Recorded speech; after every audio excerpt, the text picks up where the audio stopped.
इस वक्त हमारे साथ में सुप्रीम कोर्ट के एडवोकेट वरुण ठाकुर। तो सर बहुत बहुत स्वागत है आपका हमारे इस चैनल पे। जी नमस्कार, मैं वरुण रहने वाला हूँ सागर से और प्रैक्टिस कर रहा हूँ पिछले 22 साल से सुप्रीम कोर्ट में।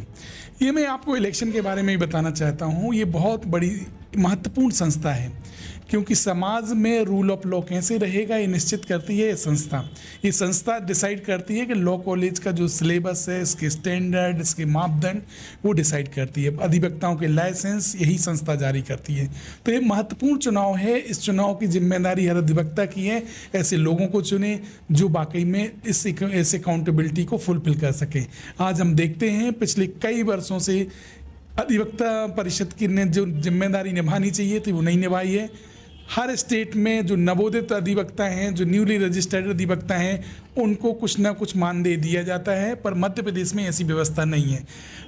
दिल्ली की बात करें तो दिल्ली में हर अधिवक्ता इंश्योर्ड है, उसकी फैमिली इंश्योर्ड है, किसी भी तरीके की प्रॉब्लम आती है, पर मध्य प्रदेश में ये नहीं है। तो इन सारे विषय हैं। आज ओल्ड एडवोकेट हो जाते हैं क्योंकि ये प्रोफेशन व्यवसाय नहीं है। ये व्यवसाय नहीं होने के कारण तो फीस वगैरह कोई इस टाइप की ली नहीं जा सकती हैं, ओनली रेमुनरेशन लेते हैं और ये रूल ऑफ लॉ के लिए काम करते हैं ऐसे लोग। और कहा जाता है ये रूल ऑफ लॉ के सोल्जर्स हैं और कॉन्स्टिट्यूशन को इम्प्लीमेंट प्रॉपर तरीके से हो, इसकी जिम्मेदारी होती है अधिवक्ता की। पर जब पूरे जीवन भर अधिवक्ता काम करता रहता है और उस जब लास्ट में उसका कोई भविष्य सुरक्षित नहीं रहता है, तो ऐसे में जिम्मेदारी निभानी चाहिए मध्य प्रदेश अधिवक्ता परिषद को और उसके भविष्य की चिंता उस परिषद के हाथ में रखनी चाहिए क्योंकि वो जीवन भर उस परिषद को कुछ ना कुछ अमाउंट डिपॉजिट करता रहता है। हर वकालतनामा के साथ में एक अमाउंट फिक्स रहता है जो परिषद में जाता है। उसी रेशियो में सरकार की भी जिम्मेदारी है क्योंकि कॉन्स्टिट्यूशन में व्यवस्था है कि रूल ऑफ लॉ मेंटेन करने के लिए सरकारें भी फंड करेंगी। इसी व्यवस्था को ध्यान में रखते हुए, क्योंकि रूल ऑफ लॉ अगर समाज में सही तरीके से व्यवस्थित रखना है तो रूल ऑफ लॉ जरूरी है और उसके लिए सरकारों का दायित्व है कि इस तरीके की फंडिंग करें ताकि लॉयर्स का जो स्टैंडर्ड है वो मेंटेन रहे। और ख़ासतौर से कॉलेज अच्छी तरीके से रन करें, ये जिम्मेदारी होती है राज्य सरकार की। मगर समस्या क्या हो रही है कि हमारे ऐसे लोग जो बरसों से जमे बैठे हुए हैं वो ना तो कुछ करते हैं। हर बार जब इस टाइप के इलेक्शन होते हैं और आते हैं और चले जाते हैं, इस पर कोई चर्चा ही नहीं होती। तो आज हम बैठे हैं आपके सामने, रिपब्लिक के सामने, जो भी क्वेश्चन आते हैं उसका हम रिप्लाई करेंगे। हम कैसे चीज़ों को आगे बढ़ाएंगे, क्या नहीं हुआ है, उन सब की जानकारी देंगे। तो अभी मध्य प्रदेश अधिवक्ता जो परिषद जो काम कर रही है, इसमें अभी आपको ऐसे कौन कौन सी खामी दिखती हैं जिस पर आपको इम्प्लीमेंटेशन करने की ज़रूरत लग रही है? मध्य प्रदेश में नहीं, पूरे देश में सबसे बड़ा टैक्स पेयर है एडवोकेट। जब कोविड की बीमारी आई तो सबसे ज़्यादा प्रभावित हुआ एडवोकेट।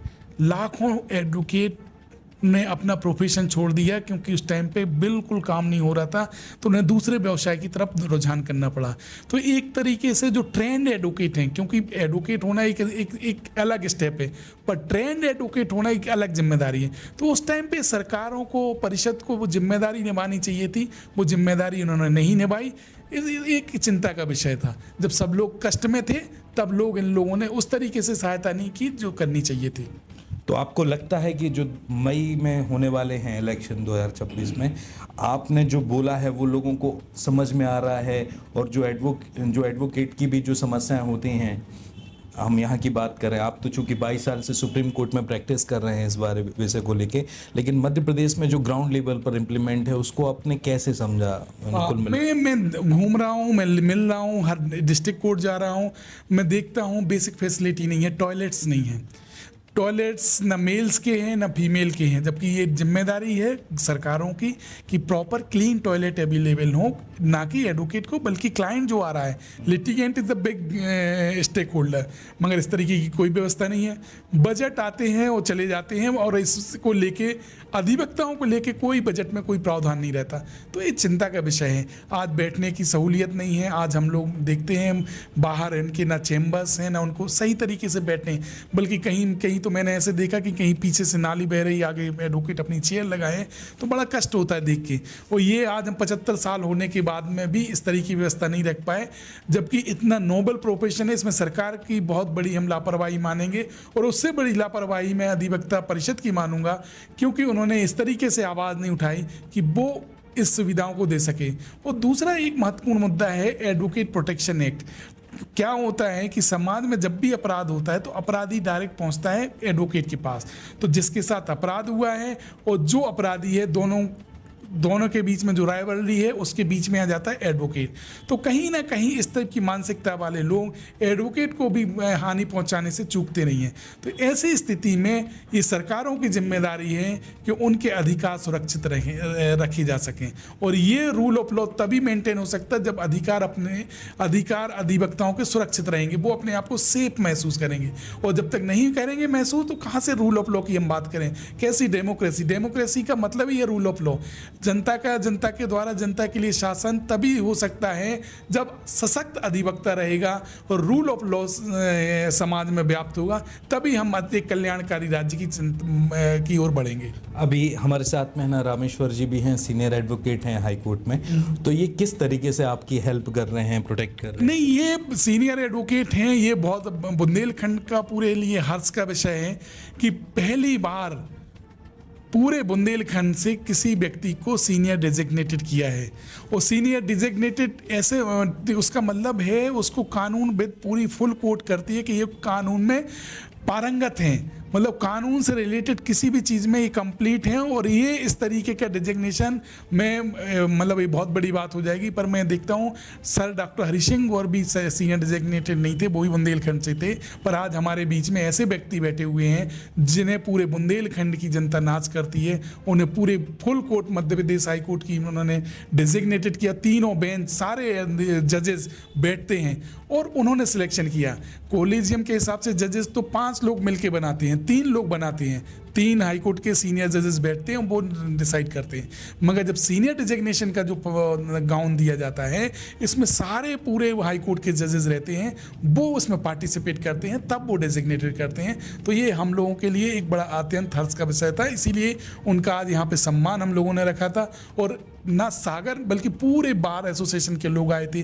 मैं खुद सुप्रीम कोर्ट आर्गुइंग काउंसिल का सेक्रेटरी हूँ और हम लोगों ने आज इनका स्वागत किया था। एक बात बोली कि हर कोई सुप्रीम कोर्ट नहीं जा सकता। आप सुप्रीम कोर्ट में प्रैक्टिस कर रहे हैं पिछले 22 सालों से। अब मध्य प्रदेश अधिवक्ता परिषद में सदस्य के पद के लिए भी आप नॉमिनी करने वाले हैं।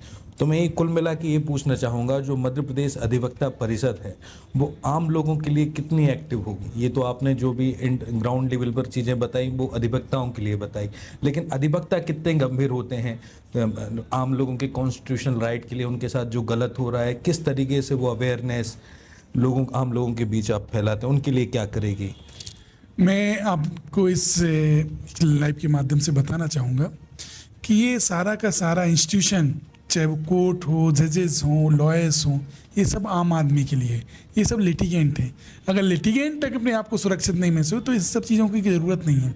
तो ये सिस्टम जो लगता है कि अधिवक्ताओं का है, ये अधिवक्ताओं का नहीं है, बल्कि इसका आम लोगों का इसमें जिम्मेदारी है। आम लोगों के राइट सुरक्षित हैं। अगर संस्थाएं मजबूत होंगी, अच्छी होंगी, सुचारू रूप से चलेंगी, तो आम आदमियों के अधिकार सुरक्षित रहेंगे और वो एक अपने आप को ये फील करेंगे कि वो संवैधानिक देश में है और रूल ऑफ लॉ का शासन है।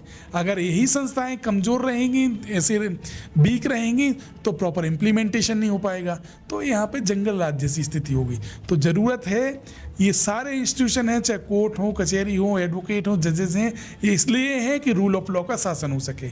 तो ये कहीं ना कहीं इसलिए है कि आम आदमियों के न्याय मिल सके। तो ये आम आदमी को डायरेक्ट प्रभावित करती है। अब आखिरी सवाल पूछूंगा आपको। न्यायालय को न्याय का मंदिर कहा जाता है, जहां पर लोगों को विश्वास होता है कि जहां पर कोई किसी की नहीं सुनता, हम न्यायालय हमारी सुनेगा। इसलिए कभी भी कोई विवाद होता है तो अंत में व्यक्ति ये बोलता है I will see you in the court. तो उसकी मीनिंग ही यही है कि हम आपको कोर्ट में देखेंगे जब यहाँ पर नहीं हो रहा। तो कई बार न्यायालय के निर्णय पर भी प्रश्न चिन्ह उठते हैं कई विषयों को लेकर। तो आप क्या कहना चाहेंगे कि न्यायालय में कितने प्रतिशत संभावना होती है कि न्याय को बरकरार रख सके और आरोपी को सजा मिले? जैसे कानून का एक सिद्धांत है कि 100 गुनाहगार अगर छूट भी जाएं, मगर एक भी बेगुनाह को सजा नहीं मिलनी चाहिए। यही होता है। और मुझे लगता है कि कानून के राज के लिए न्यायालय व्यवस्था बहुत ज़रूरी है। बेशक मैं ये मानता हूँ कि पेंडेंसी है, वो भी एक सरकारों की जिम्मेदारी है। उस रेशियो पे ना जो जजेस अपॉइंट करते हैं, उस रेशियो पे ना तो इंफ्रास्ट्रक्चर तैयार है।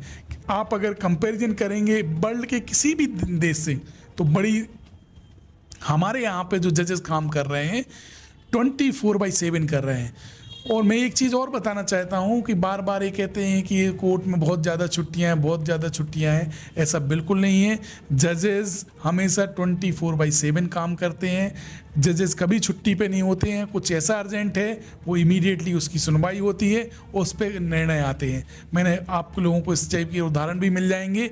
और जितना भारत देश में जजेस काम कर रहे हैं, मुझे नहीं लगता कि पूरे विश्व में इस टाइप का कोई काम कर रहा है। तो ये बहुत ज़रूरी है कि जो पेंडेंसी की बात आती है, वो गवर्नमेंट की जिम्मेदारी है। उस रेशियो में जजेस को अपॉइंट करें, इंफ्रास्ट्रक्चर दें, तभी इस तरह की पेंडेंसी भी खत्म होगी। ये मांग होगी आपकी सदस्यता? बिल्कुल, हम तो ये मांग करते हैं कि ये जो सरकारों की जिम्मेदारी है, जो इतने बड़े बड़े बजट आते हैं जिसमें न्यायपालिका जो सबसे महत्वपूर्ण अंग है, अगर बिना रूल ऑफ लॉ के कैसे हम लोग शासन करेंगे? इसके लिए कि कोई बजट के प्रावधान नहीं होते।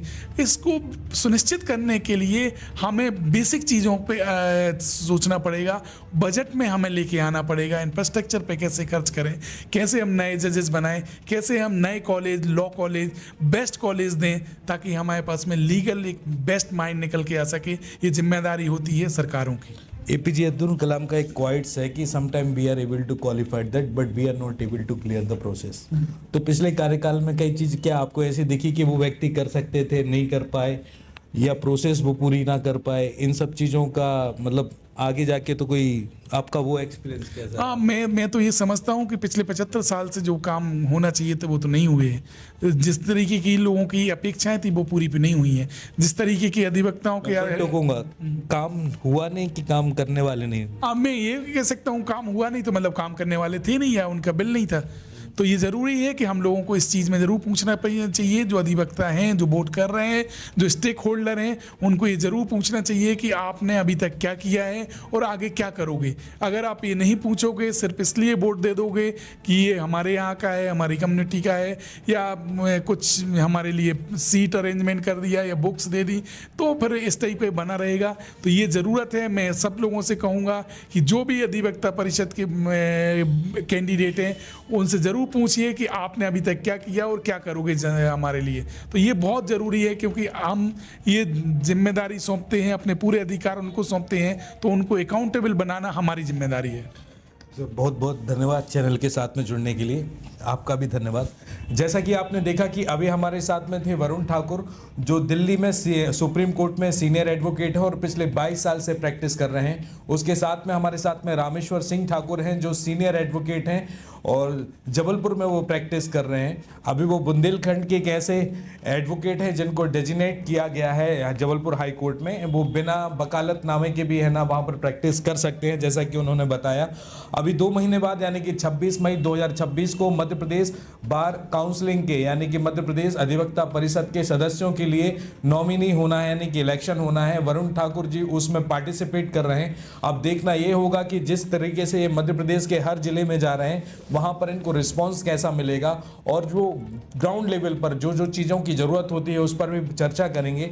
हम अपने चैनल पर लगातार अपडेट देते रहेंगे समय समय पर कि क्या इसमें मध्य प्रदेश अधिवक्ता परिषद है, उनमें क्या क्या चीज़ों पर ग्राउंड पर इम्प्लीमेंटेशन की ज़रूरत है और क्या क्या ग्राउंड कर इम्प्लीमेंटेशन के लिए कमिटमेंट वहाँ पर ग्राउंड पर किया जा रहा है। फिलहाल इस एपिसोड में इतना ही।